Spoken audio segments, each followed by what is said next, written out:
देख रहे हैं एमडी न्यूज। एमडी न्यूज के मेयर दर्शन बुलेटिन में आप सभी का स्वागत है। आज के बुलेटिन के साथ मैं हूं निशा। खबरों को स्टार्ट करने से पहले मैं आप लोगों को थोड़ा सा जागरूक करना चाहूंगी। जी हां, जिस तरीके से बीमारियां फैल रही हैं, वायरल फीवर आ रहा है, डेंगू बुखार आ रहा है, कोरोना महामारी का प्रकोप अभी पूरे देश ने झेला है, लेकिन उसके बाद भी अब वायरल फीवर और डेंगू के मरीज बढ़ते जा रहे हैं। जगह जगह पर गंदगी के कारण मच्छर पनप रहे हैं। एक और तो सरकार दावे कर रही है कि इन बीमारियों से बचने के लिए सुरक्षा व्यवस्था की जा रही है। जगह जगह पर सफाई अभियान चलाया जा रहा है, सभी को जागरूक भी किया जा रहा है।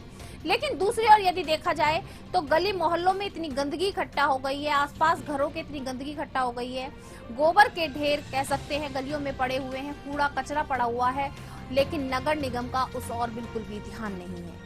आज कई जगह के क्षेत्रवासी जिलाधिकारी कार्यालय पहुंचे, कलेक्ट्रेट पर पहुंचे प्रदर्शन करने के लिए, और उनका यही कहना था कि जिस तरीके से एक और सरकार दावे कर रही है कि बीमारियों से बचाव के लिए सभी को जागरूक किया जा रहा है और ऐसे नियम बनाए जा रहे हैं, ऐसी सुरक्षा व्यवस्था बनाई जा रही है जिससे बीमारियों से बचाया जा सके, लेकिन दूसरी ओर गंदगी की ओर बिल्कुल भी ध्यान नहीं दिया जा रहा।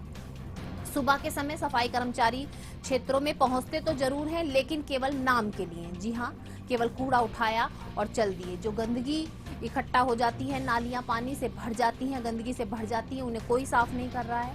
तो मैं भी पेरेंट दर्शन परिवार की ओर से यही कहना चाहूंगी कि इन बीमारियों से बचने के लिए जहां बहुत से उपाय किए जा रहे हैं, बहुत से नियम लागू किए जा रहे हैं, सबसे पहले सफाई व्यवस्था को दुरुस्त किया जाए। नगर निगम इस ओर ध्यान दे कि जिन गली मोहल्लों में गंदगी इकट्ठा हो रही है, गोबर के ढेर, कूड़ों के ढेर इकट्ठे हो रहे हैं, उन पर सफाई अभियान चलाया जाए ताकि क्षेत्रवासी बिल्कुल निश्चिंत होकर रह सके, मच्छर ना पनप सके गंदगी में और कोई भी बीमारी का शिकार न हो सके। विशाल आर्ट ग्रुप संस्थान द्वारा 12 सितंबर को सम्मान समारोह का किया जा रहा है आयोजन, जिसमें मेरठ के साथ साथ बाहर के अन्य जिलों की भी छुपी हुई प्रतिभाओं को किया जाएगा सम्मानित। साथ साथ किए जाएंगे देशभक्ति के रंगारंग कार्यक्रम। MD paramedical and hotel management institute Bharat सरकार द्वारा मान्यता प्राप्त। छात्र छात्राओं के उज्जवल भविष्य के लिए paramedical diploma degree certificate course, hotel management diploma degree course प्रवेश प्रारंभ। Shraddhapuri, Kankarkheda, Meerut. MD paramedical and hotel management institute लाया है एक ही छत के नीचे छात्र छात्राओं का उज्जवल भविष्य। Hotel management diploma degree course व nursing, dental, first aid, lab, OT, x ray diploma degree course. Shraddhapuri, Kankarkheda, Meerut 9760141320। आज के समाचारों के प्रायोजक हैं खेमचंद पहलवान, पूर्व सदस्य Uttar Pradesh Congress committee, Arvind Kumar Gupta, Marwari Bhoj, metro plaza, Delhi road, Meerut, doctor Bina Rani Agarwal, समाज सेवी। अब नजर डालते हैं आज की हेडलाइंस पर, जिसके प्रायोजक हैं zoom digital movie world. Corona का घटता बढ़ता आंकड़ा। जी हां, अब कोरोना के आंकड़ों पर रोक लगी है। आज भी कोई भी पेशेंट सामने नहीं आया। अब तक जो एक्टिव केस हैं वो केवल 4 बचे हैं। सरदना मोहल्ला इस्लामाबाद में ऑनर किलिंग का मामला आया सामने। 20 वर्षीय बहन को भाई ने गोली मारकर उतारा मौत के घाट। मौके पर पहुंची पुलिस, पोस्टमार्टम के लिए भेजा शव, लगी जांच में। ऊर्जा मंत्री श्रीकांत पहुंचे मेरठ, जिला योजना को लेकर की बैठक। 387 करोड़ के विकास प्रस्ताव किए पास। 28 अगस्त को थाना किठौर क्षेत्र के ग्राम फतेहपुर में हुई सनसनी वारदात। जंगल में मिले 2 ई-रिक्शा चालक मासूम बच्चों के शव। किठौर पुलिस व सर्विस लाइन टीम ने सतर्कता से 2 आरोपियों को किया गिरफ्तार। पुलिस लाइन में एसएसपी ने प्रेस वार्ता के माध्यम से दी जानकारी। संयुक्त व्यापार मंडल के व्यापारियों द्वारा किया गया महासम्मेलन, जिसमें सैकड़ों की संख्या में व्यापारियों ने लिया भाग।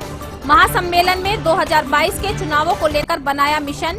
कहा, व्यापारियों का मांग पर स्वीकार करने वाली पार्टी के साथ होंगे व्यापारी। इस्माइल महिला पीजी कॉलेज के मनोविज्ञान विभाग द्वारा हिमालय दिवस पर क्विज प्रतियोगिता का किया गया आयोजन, जिसमें सभी छात्राओं ने बढ़ चढ़कर लिया भाग। सभी छात्राओं से हिमालय से संबंधित पूछे गए प्रश्न उत्तर देने वाली सभी छात्राओं को किया गया पुरस्कृत। कसेरू खेड़ा की मीनाक्षीपुरम से खटकाना पुल तक रोड टूटी होने व कूड़ा डालने से रोड पर बदबू गंदगी फैलाने को लेकर महानगर कांग्रेस सेवा दल ने आज कलेक्ट्रेट पहुंचकर जमकर किया धरना प्रदर्शन। जल्द से जल्द रोड की मरम्मत व सफाई कराने के लिए जिलाधिकारी को सौंपा ज्ञापन। थाना टीपी नगर सेठपुरा बागपत रोड में भंडारे का प्रसाद मांगने पर युवक के साथ जमकर की मारपीट, घर में घुसकर दिखाई दबंगाई। पीड़ित ने इंसाफ के लिए एसएसपी कार्यालय में लगाई गुहार। Ward 4 Shastri Nagar I block की गलियों में फैली पड़ी गंदगी, गोबर के ढेर, बीमारियों को दे रहे दावत। इससे परेशान क्षेत्रवासी पहुंचे जिलाधिकारी कार्यालय। जल्द से जल्द सफाई कराने की मांग को लेकर जिलाधिकारी को सौंपा ज्ञापन। बाराबंकी स्थित हजरत वारिस पाक की दरगाह पर कोरोना काल के बाद पहुंचने लगे श्रद्धालु। आज भी लाखों श्रद्धालुओं ने हजरत वारिस पाक की दरगाह पर टेका माथा। अब खबरें विस्तार से। एक ऑनर किलिंग का मामला सामने आया। भाई ने शर्मिंदगी के वास्ते अपनी बहन को गोली मारकर हत्या कर दी। जी हाँ, मैं आपको बताती चलूं पूरा मामला क्या था। थाना सरदना क्षेत्र के इस्लामपुर नगर में एक भाई ने अपनी ही सोती हुई बहन के गोली मार दी। परिवारजनों की सूचना के मुताबिक बताया जा रहा है कि बहन का क्षेत्र में ही किसी से प्रेम प्रसंग चल रहा था, जिसके कारण से भाई को बहुत शर्मिंदगी महसूस हो रही थी और अपनी इज्जत के डर से भाई ने सोती हुई बहन के गोली मारकर हत्या कर दी।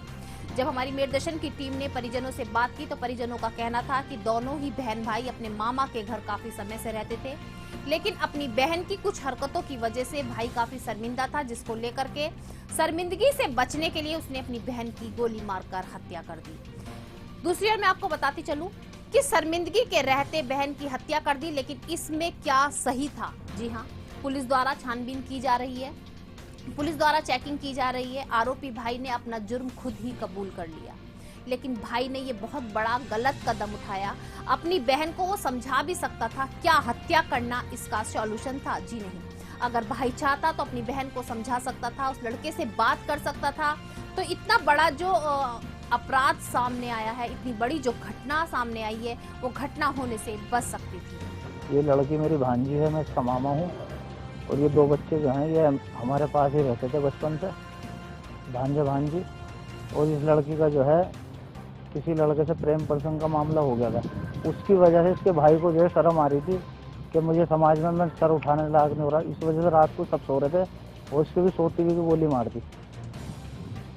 आपको कैसे पता चला कि गोली कैसे पता चला? बस सब सो रहे थे, एकदम धमाका हुआ है, हमारी एकदम आँख खुली और वो गोली मार के भाग लिया। और उनको पेश हो गया जाके, उनको मैं जा रहा हूँ थाने में, मैंने अपनी बहन को मार दी। थाना क्षेत्र सरधना के इस्लामाबाद मोहल्ले में आरिफ नामक व्यक्ति के द्वारा अपने बहन की हत्या की गई है। प्रथम दृष्टया मामला इस तरीके का है कि लड़की के प्रेम प्रसंग की बात निकल कर आ रही है और अंदर गहनता से जांच की जाएगी। विवेचना में जो भी तथ्य सामने आएंगे उसके अनुसार अग्रिम वैधानिक कार्रवाई की जाएगी। अभी परिजनों के द्वारा दी गई तहरीर पर सुसंगत धाराओं में मुकदमा पंजीकृत कर लिया गया है। अभियुक्त को गिरफ्तार कर लिया गया है। आला कत्ल जो है उसे बरामद कर लिया गया है। अग्रिम वैधानिक कार्रवाई की जा रही है। अब मैं आपको बताती हूँ ऐसी सनसनी वारदात जो 28 अगस्त को हुई थी और काफी ही सुर्खियों में रही थी।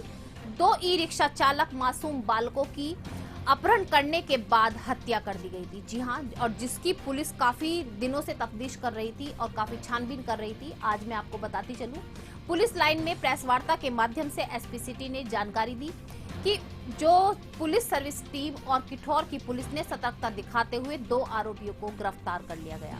50,000 रुपए का कर्जा चुकाने के लिए उन 2 मासूम बच्चों से ई-रिक्शा छीनने के लिए उनका खून किया गया। आज पुलिस द्वारा सतर्कता दिखाते हुए दोनों आरोपियों को गिरफ्तार किया गया। ई-रिक्शा भी उनके पास से बरामद हुई और जिससे चाकू से उन दोनों मासूम बच्चों की हत्या की गई थी, वो चाकू भी बरामद हुआ। केवल 50,000 रुपए का कर्जा चुकाने के लिए मासूमों को मौत के घाट उतार दिया गया। जब हमारी मेरदर्शन की टीम ने अपराधियों से बात करनी चाहिए कि क्या उनके दिल में जरा सी भी दया रहम नहीं आई। अपराधियों का कहना था दया रहम तो थी, लेकिन कर्जा सर पे होने के कारण और कर्जा उतारना बहुत जरूरी था, जिससे उन्हें ई-रिक्शा लूटनी थी और बच्चों की हत्या करनी पड़ी। अब देखना ये होगा कि पुलिस द्वारा क्या कार्रवाई की जाती है, किस तरीके से अपराधियों को सजा दी जाती है। एक बार ब्रीफ करो, उसके बाद साइड दे दो। एक बार पूरा साइड में डीपी लगा दो। अच्छा कितने पैसे थे? 50,000 के लिए क्या किया फिर आपने? मार दिया था उन्हें। कैसे मारा था?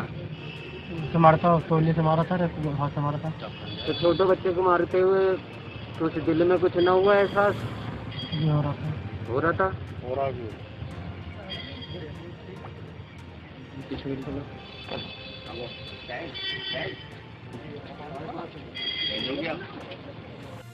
किठौर थाना क्षेत्र में, और बिल्कुल ही ब्लाइंड केस था। साथ ही कुछ और लोगों पे शक किया जा रहा था, परंतु पुलिस ने इसमें जो बीट पुलिसिंग होती है वो बेसिकली काम आई, और लगातार गांव में देहात में पूछताछ करते रहे। फिर एक फोटोग्राफ भी प्राप्त हुआ, फुटेज प्राप्त हो गया, उसके माध्यम से पूछताछ जारी रही। फुटेज में एक आदमी था जो खाद खरीद रहा था, फर्टिलाइजर होता है, तो दुकानों का ऐसे पता किया गया और फिर वहाँ से पहचान इस्टेब्लिश हो गई कि कहाँ था। बेसिकली इसमें मोटिव था ई रिक्शा को ले जाके बेच देना, 50,000 रुपये चुकता करना, उधारी का प्रकरण था। और ये 2-3 दिन से बच्चों को टारगेट किए हुए था कि कोई भी जो ई रिक्शा वाला हो मिल जाए, क्योंकि ये वादा करके आया था, जिसका उधार लिया था कि तुम्हें ई रिक्शा हम दे देंगे। और इस चक्कर में जो है इसके द्वारा ये स्वयं से प्लान करके ये घटना की गई थी, विभत्स घटना। इसमें ई रिक्शा भी बरामद हुआ है और CCTV फुटेज भी इसमें हमारे पास ढेर सारे साइंटिफिक एविडेंसेज हैं, जिसमें 65B का सर्टिफिकेट लगाया जा रहा है। हम लोग कोशिश करेंगे कि इसको कठोर दंड की सजा मिले।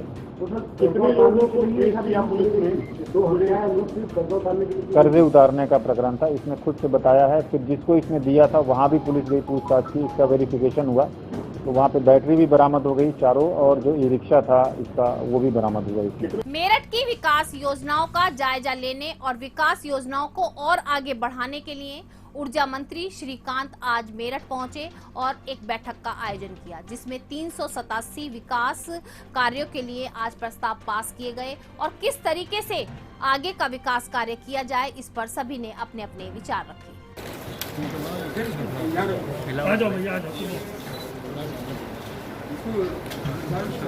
जो लाभार्थी हैं, जो जिनको आवश्यकता है उन तक दिया जाता है, वो बिना किसी व्यवधान के लोगों तक पहुंचे,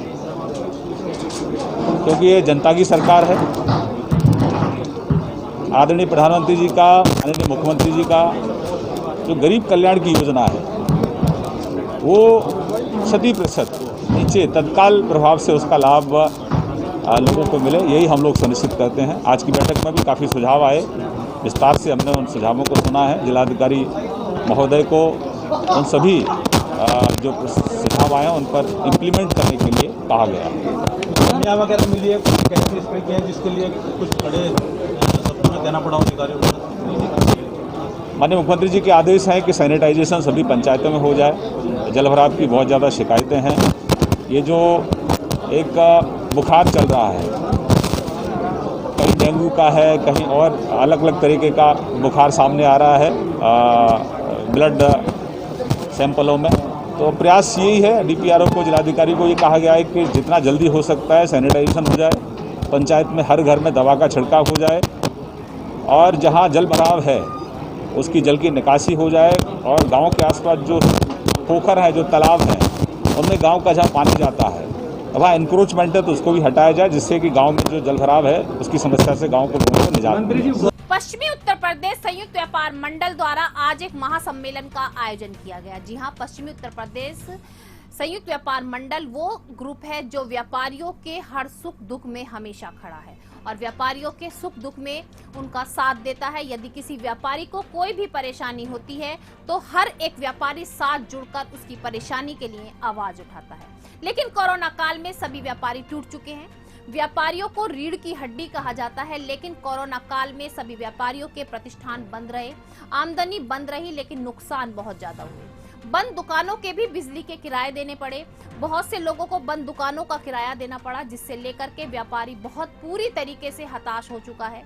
और बार बार सरकार से अपील करने के बाद भी व्यापारियों के हित में कोई सुनवाई नहीं की जा रही, जिसे लेकर के सभी पश्चिमी उत्तर प्रदेश संयुक्त व्यापार मंडल के व्यापारियों ने महासम्मेलन का आयोजन किया, जिसमें सभी व्यापारी संगठन एकजुट हुए और सभी ने अपने अपने विचार रखे। मैं आपको बताती चलूं, विचारों में कहा गया कि आने वाले 2022 के चुनावों में व्यापारियों का संगठन उसी पार्टी के साथ होगा जो व्यापारियों की ओर ध्यान देगी, जो व्यापारियों के हित में बात करेगी। दूसरी ओर मैं आपको बताती चलूं और भी विचार रखे गए कि जिस तरीके से भाजपा सरकार है उस राज्य में व्यापारियों की कमर पूरी तरीके से टूट चुकी है। भाजपा सरकार पर निशाने भी साधे गए। खरीदारी करनी है तो उनकी समझ में आएगी और ये हमारे व्यापार के लिए, पड़ोसी के लिए, दुकानदारों के लिए, सबके हित के नेतृत्व में वहाँ के महामंत्री भाई ललित गुप्ता जी, मीडिया प्रभारी अक्षय गर्ग साहब, मोदी महेश्वरी जी, सुनील जैन साहब, मनमोहन त्यागी जी, अनेकों ने एक संगठन दुकान खोलकर बैठे हैं, लेकिन वास्तव में मैंने पिछले 2-3 साल से देखा है, चाहे खोखा पटरी भैया तो उस शख्स का नाम है पंडित आशु शर्मा। मुरादनगर से वहाँ के हमारे फैजाबाद के जिलाध्यक्ष ज्ञान। देखिए ऐसा है, पश्चिम उत्तर प्रदेश संयुक्त व्यापार मंडल विगत लगभग 1.5 साल से, जब से कोरोना महामारी हमारे हिंदुस्तान के अंदर आई है, तब से पश्चिम उत्तर प्रदेश के व्यापारियों की जो विभिन्न समस्याएं हैं, चाहे लाखों करोड़ों रुपए का उनका माल दुकानों के अंदर गलसड़ गया हो जब से लॉकडाउन लगा, इसके अलावा बिजली के बिलों के अंदर जो फिक्स चार्ज था उसकी माफ़ी की मांग, इसके अतिरिक्त हमारी जो संगठन लगातार लड़ाई लड़ रहा है सरकार के द्वारा, जो व्यापारियों ने विभिन्न सरकारी योजनाओं से जो ऋण ले रखा था उसके माफ़ी की बात। तो इन सब चीज़ों को लेकर पश्चिम उत्तर प्रदेश संयुक्त व्यापार मंडल कई वर्षों से सड़कों पर आंदोलन कर रहा है। आज संगठन के इस सम्मेलन के माननीय संजय गर्ग जी, जो समाजवादी व्यापार सभा के प्रदेश अध्यक्ष भी हैं और विधायक हैं, उनके माध्यम से हम लोग माननीय अखिलेश यादव जी को भी ये अपना सुझाव पत्र भेजेंगे कि व्यापारियों की जो मांगे हैं, व्यापारियों की जो समस्याएं हैं, उनको अपने घोषणा पत्र में शामिल करें, ताकि पश्चिम उत्तर प्रदेश के व्यापारी राहत की नज़रों से देख सकें कि आने वाले 6 महीने बाद व्यापारियों को किस करवट आगे बढ़ना है।